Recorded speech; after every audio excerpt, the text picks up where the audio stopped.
હવે વાત કરીએ બીજા મુદ્દાની। દેશની સૌથી મોટી પાર્ટી એટલે ભાજપ, જેણે લોકસભા ચૂંટણી વખતે રાજ્યમાં અને દેશમાં અનેક ભરતી મેળા કર્યા। અઢળક કોંગ્રેસ અને આપના નેતાઓએ કેસરિયા કર્યા છતાં પણ ભાજપ જે રીતે હાલ સદસ્યતા અભિયાન ચલાવી રહ્યું છે તેને લઈને સવાલો થાય છે કે શા માટે આવું કરી રહ્યું છે ભાજપ। અત્યાર સુધી મોટી મોટી કંપનીઓમાં જે રીતે કર્મચારીઓને ટાર્ગેટ અપાતો હોય છે અને ટાર્ગેટ પૂરો કરવા કર્મચારીઓ ઘણીવાર નિયમો પણ નેવે મૂકી દેતા હોય છે, તેવું જ કંઈક ગુજરાત ભાજપમાં પણ જોવા મળ્યું છે। ભાજપમાં પણ સભ્ય બનાવવાનો ટાર્ગેટ આપવામાં આવ્યો હોય તેવું લાગે છે। કેટલાક નેતાઓ પોતાની નીચે મોટી સંખ્યામાં સભ્ય બને તેની સ્પર્ધામાં લાગી ગયા હોય અને શરમજનક ઘટના તો હવે બની જ્યારે વિસનગરમાં સારવાર પહેલા દર્દી પાસે ઓટીપી માંગી ભાજપના સદસ્ય બનાવવાની ઘટના સામે આવી। તો ભાવનગરમાં પૂર્વ સ્ટેન્ડિંગ કમિટીના ચેરમેન કહેતા નજરે પડ્યા કે 100 સભ્યો બનાવો અને 500 રૂપિયા લઈ જાઓ। તો થોડા દિવસ અગાઉ સુરેન્દ્રનગરમાં આઈપીએસ સ્કૂલના વાલીઓને સદસ્ય બનાવવા દબાણ કરાયું હતું। તો વઢવાણમાં ભાજપના સદસ્યતા અભિયાન માટે બાળકો પાસે ફોન મંગાવ્યાનો પણ આક્ષેપ લગાવવામાં આવ્યો છે। તો સ્વયં શિસ્તમાં માનતી પાર્ટીને પોતાના જ નેતાઓ આ રીતે બદનામ કેમ કરી રહ્યા છે એ પણ સવાલ આ સદસ્યતા અભિયાનની જે પ્રવૃત્તિઓ થઈ રહી છે તેના પરથી થઈ રહ્યો છે।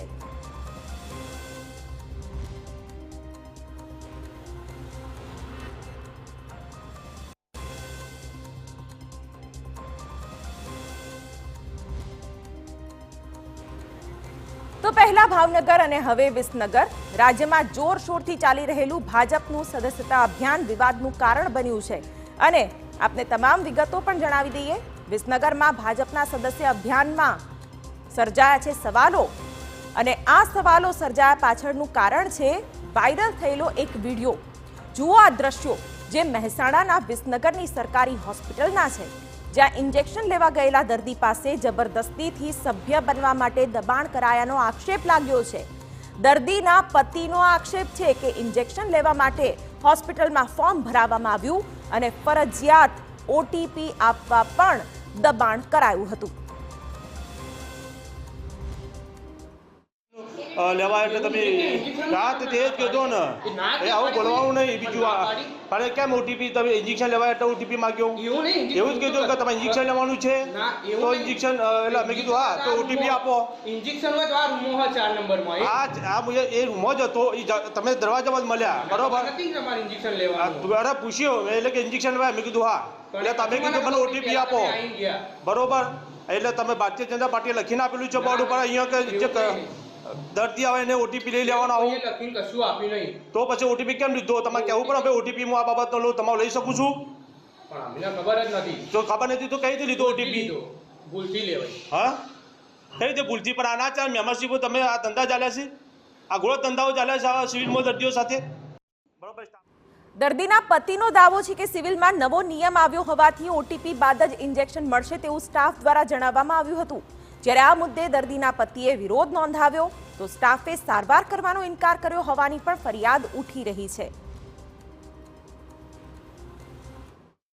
કહે છે કે કોઈને ઓટીપી શેર ના કરશો, પરંતુ મહેસાણા વિસનગર સિવિલમાં એક એવી ઘટના બની કે જ્યાં ભાજપની સદસ્યતા અભિયાનમાં કોઈ કર્મચારી ઇન્જેક્શન આપવા માટે ઓટીપી માગે છે દર્દી પાસે, દર્દીના સગા પાસે। આ સમગ્ર ઘટના બની છે વિસનગરના સિવિલમાં કે જ્યાં એક દર્દીના સગા ઇન્જેક્શન લેવા પહોંચે છે અને ત્યાં સિવિલનો કર્મચારી ઓટીપી માગે છે। ઓટીપી જોતાં જ માલુમ પડે છે કે આ તો ભાજપના સદસ્યતાનો માટે રજિસ્ટ્રેશન માટેનો ઓટીપી છે। જોઈને ચોંકી જાય છે કે ઇન્જેક્શન લેવા માટે અને ભાજપની સદસ્યતાને શું લાગે વળગે? આ સવાલ જેને કર્યો અને જેને એક વિડીયો બનાવી સોશિયલ મીડિયામાં વાયરલ કર્યો એમની સાથે આપણે વાત કરીશું।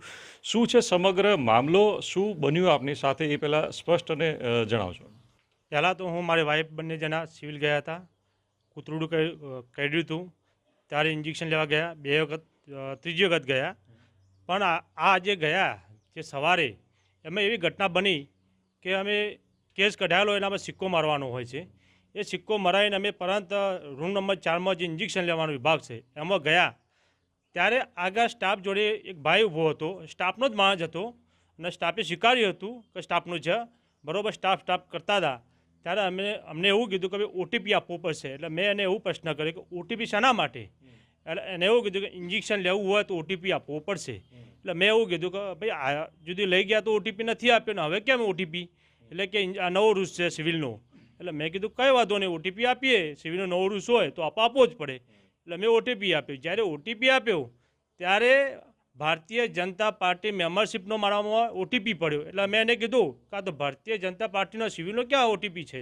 એટલે એને કીધું કે હું ડિલીટ કરી દઉં. હું ડિલીટ ક્યાં કરે? તું આવી રીતે આજે ઓટીપી લઈ જાઓ, કાલે બીજો ઓટીપી લઈ જાઓ. કાલે આ દર્દી આવેલા છે સિવિલમાં, કાયદાના અજ્ઞાતમાં હોય કે ના હોય તો કાલે દર્દી સાથે શું થાય?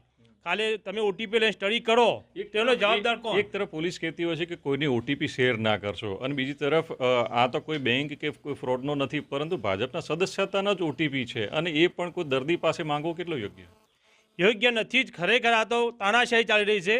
આ એમને પોતાના એક વકડા બતાવવાની વાતો છે કે ગુજરાતની અંદર અમારા આટલા મેમ્બરો છે. ખોટી વાત છે. હું એ વાતને સત્ય સ્વીકારતો નથી એમની વાત ઉપર. પણ ભાજપ જે તાનાશાહી રીતે આ રીતે મેમ્બરો બનાવતી હોય, કાલે સ્ટડી કરવા લઈ જાય ભાઈ કે આ તો, અને સિવિલની અંદર કોઈ જવાબદાર વ્યક્તિ નથી. વિસનગર તાલુકાના આરોગ્ય મંત્રી કહેવાય, એમને મારે કહેવું છે કે આનો જવાબ આપો કે આ રીતે કેમ તમારા ગામમાં જ, તમારા જ વતનમાં તમને આજે આમ હું એમનો ગામ જે આમ તો કહીએ તો અમારું ગામ 5 વર્ષ એમને પ્લે લીધેલું, દત્તક લીધેલું હતું ઋષિભાઈએ, બરાબર. પણ ગામના વતની તરીકે મારે આરોગ્ય મંત્રી સાહેબને કહેવું છે કે સાહેબ આ જે બનાવ બન્યો છે, બરાબર, તો તપાસ થવી જોઈએ. જ્યારે મને ટીવીના માધ્યમથી જિલ્લા પ્રમુખ રાજગોર ગિરીશભાઈ જોડે વાત કરવામાં આવી તો મેં એમને પ્રશ્ન કર્યો કે તમે સ્થળ પર આવો, હું પણ આવું, તો એ આવવા તૈયાર નથી. જ્યારે પોતાના પેટમાં ચોરી હોય, પાપ વેરાણું હોય, ત્યારે આવવા તૈયાર નથી. બીજો સવાલ પૂછવા માંગીશ કે આ બેન સાથે આપણે વાત કરીશું કે જેમને ઇન્જેક્શન લેવા માટે અત્યાર સુધી તમે કેટલી વખત ગયા, અને અગાઉ પણ કોઈ ઓટીપી માંગવામાં આવેલો? ના, અગાઉ કોઈ ઓટીપી માંગવામાં આવ્યો નતો. 3 વખત જઈને આવ્યા અત્યાર સુધી. એટલે આપ સ્પષ્ટ જાણી શકો, સાંભળી શકો, 3 વખતે જઈને આવ્યા છે, ઇન્જેક્શન લીધા છે, પણ અત્યાર સુધી ઓટીપી નથી માંગ્યો. પહેલી વખત જ ઓટીપી માંગ્યો? હા, પહેલી વખત જ. આ ત્રીજી વખત ગયા એટલે જ માંગ્યો. ઓકે. આ વખતે ઓટીપી માંગ્યો, કોને માંગ્યું, એનું નામ કે કોઈ અધિકારી સાથે તમારે વાત થઈ? એ ઓટીપી મેં અમારોમાં જ્યારે સાહેબ જોડે ગયો ત્યારે સાહેબે કીધું કોણ છે, મને મુલાકાત કરાવેલો. સ્ટાફ રૂમમાં મેં કીધું આ બેનો ઓળખે છે, એમના જોડે ગઈ અને કીધું, એટલે બેને એવું કીધું કે પટ્ટાવાળો યશ પટેલ છે, બરાબર. એટલે કે એને કીધેલું છે કે મેમ્બરો બનાવવાના. તો કોને કીધું મેમ્બર બનાવવાના? એનો અમને જવાબ આપો. સિવિલમાં આ રીતે તમે કરશો તો કાલે સિવિલ ઉપર ભરોસો કોનો? અધિકારી કોની સાથે વાત થઈ? એમઆરઓ સાહેબ જોડે. તો આપ જોઈ શકો છો કે સિવિલના અધિકારી પણ આ બાબતે કંઈ સ્પષ્ટ કહેવા તૈયાર નથી, એવો આક્ષેપ કરનાર વિકુભાઈ જે છે જણાવી રહ્યા છે, અને એ પણ એવું જણાવે છે કે એમની ભૂલ અધિકારીઓ પેલા કર્મચારી સ્વીકારી રહ્યા છે. પરંતુ સિવિલમાં અને સિવિલના સ્ટાફ દ્વારા ભાજપના સદસ્યતા બનાવવાનું આ અભિયાન કોણે સોંપવામાં આવ્યું? શું કોઈ વિસનગર તાલુકાના ભાજપના કોઈ હોદ્દેદાર દ્વારા એમને ટાર્ગેટ આપવામાં આવ્યો હતો? જો હા, તો કોના? એ બાબતે સમગ્ર બાબતે તપાસ કરવી જોઈએ કે સરકારી કર્મચારીઓને આ પ્રકારે અભિયાનમાં શા માટે સામેલ કરવામાં આવે છે, દર્દીઓને આ પ્રકારે અજાણ રાખીને, અંધારામાં રાખીને શા માટે સામેલ કરવામાં આવે છે. આ સમગ્ર બાબત એક તપાસનો વિષય છે, જે બાબતે તપાસ થવી જોઈએ. એક આ રજૂઆત કરનાર વિકુભા પણ આ બાબતે જવાબ માગી રહ્યા છે. મહેસાણાથી મનીષ મિસ્ત્રી, TV9. ઘટના તમારી સામે છે. જો કે આ મામલે જ્યારે જિલ્લા ભાજપ પ્રમુખે કોંગ્રેસ પર માછલા ધોયા છે. જિલ્લા ભાજપ પ્રમુખ ગિરીશ રાજગોરનો દાવો છે કે કોંગ્રેસ પાસે કોઈ મુદ્દો ન હોવાથી ખોટા વિડીયો બનાવીને સોશિયલ મીડિયા પર વાયરલ કરી રહી છે. તો કોંગ્રેસે વળતો પ્રહાર કરી આ ઘટના પાછળ જવાબદારોને તાત્કાલિક સસ્પેન્ડ કરવાની માંગ કરી છે. ના ઘટી નથી, બિલકુલ ખોટી વાત છે ને. આ ભારતીય જનતા પાર્ટીને બદનામ કરવાનું એક કાવતરું છે. આ કોંગ્રેસવાળાને અત્યારે કોઈ મુદ્દાઓ નથી મળતા, એટલે આવી રીતે પોતે પોતાના ખોટા માણસો ઊભા કરી અને આવી રીતે ટેપ કરી, આવી રીતે ક્લિપ બનાવી અને સોશિયલ મીડિયામાં બદનામ કરવાના કાવતરા રચી રહી છે. ફરિયાદી જે દવા લેવા ગયા હતા એને ઓટીપી નંબર માગ્યો. એના મનમાં કે ઇન્જેક્શન લાઇનમાં લેવાનું છે એટલા માટે ઓટીપી માંગે છે, એટલે એને મોબાઈલ નંબર આપ્યો. એમાં ઓટીપી જે આવ્યો એ સદસ્યતા અભિયાન માટે આવ્યો. તો આની સાચી તપાસ થવી જોઈએ કે આ કર્મચારી કોનો, સરકારનો કે ભારતીય જનતા પાર્ટીનો, કોના માટે આ કામ કરે છે. આરએમઓ સુધી તપાસ થવી જોઈએ અને ઉપલા લેવલથી આ તપાસ કરીને આ બંનેને સસ્પેન્ડ કરવામાં આવવા જોઈએ. સદસ્યતા અભિયાનને કઈ રીતે જોઈએ? સદસ્ય અભિયાન આમનું બહુ ચાલી નથી રહ્યું. તે હેતુથી જ હમણાં ઘણા વિડીયો આવી ચૂક્યા છે. બીજી તરફ સિવિલ સુપ્રિન્ટેન્ડન્ટે પણ વિવાદ મામલે હાથ ખંખેરી લીધા છે.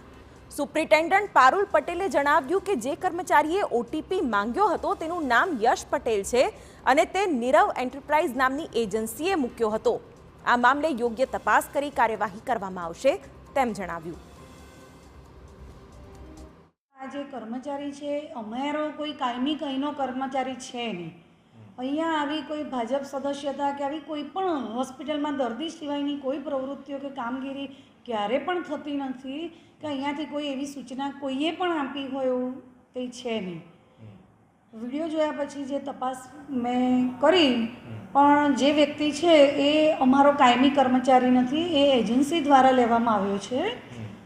હવે આગળ મારે તપાસ બાકી છે પણ એ વ્યક્તિ અત્યારે જતો રહ્યો છે, અહીંયા છે નહીં.